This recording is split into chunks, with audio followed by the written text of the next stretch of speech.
for those listening that are new to real estate investing or wanting to jump in, you haven't been in a while, I always say when there's something for sale at the grocery store, everyone runs to the grocery store to get the deal.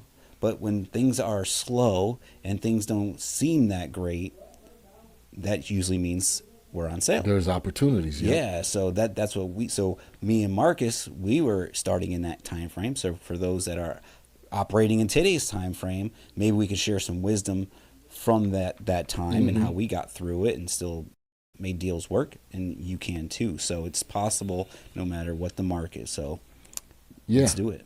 I mean, one of the things that I would like to share up front, right, is you made a key point. Everybody was saying, no, don't get into real estate. Everything is terrible. You're crazy. You know, you have to know who you're listening to, right? Because everybody's going to have their own opinion.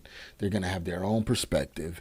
And that person from 2010 probably said, don't get into real estate because they probably lost their shirt, you know, in 2008 or 2009. And now they're saying, everybody leave real estate alone, right? Their shirt, their Hummer, there's 20-inch rims. Exactly.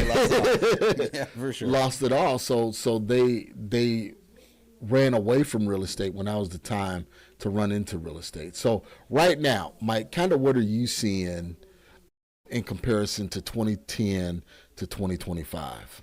Well, some of the numbers here, right? So median home prices in that time frame were 125,000 to 150,000. A big portion of the inventory were foreclosures and short sales, right? So there's a major tank in the market. They give you a perspective. People where they call them liar loans, where basically I remember I worked in a brokerage for a little bit and I sat there and the guy was like, I'm a landscaper. I make X amount a month or whatever. And the loan officer was like, you own the landscaping company. I'm like, I don't think I belong here, you know? So yeah, so that gives you the idea. The banks freed up, the restrictions on lending were wide open.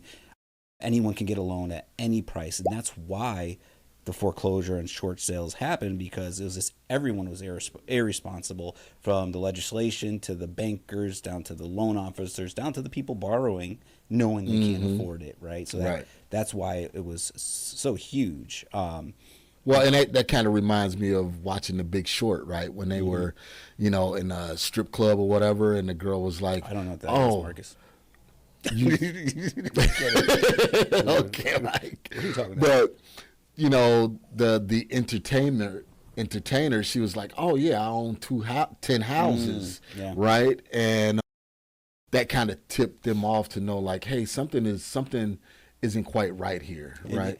Or, yeah, if you see the janitor rolling hard, you know, getting in the business, think about it, right? Like, we saw that they're going into the COVID boom, right? Over 2021, 2022. There's a lot of people that normally wouldn't be in the business are now in the business. So those are things to look at. So, all right, so we had interest rates are on average around that time were 5 or 6. And I think I read some stats in the historically, you know, over time, we are in that 6-7 range in rates, and that's where we're at today. So let's see, inventory, heavy market, distressed properties.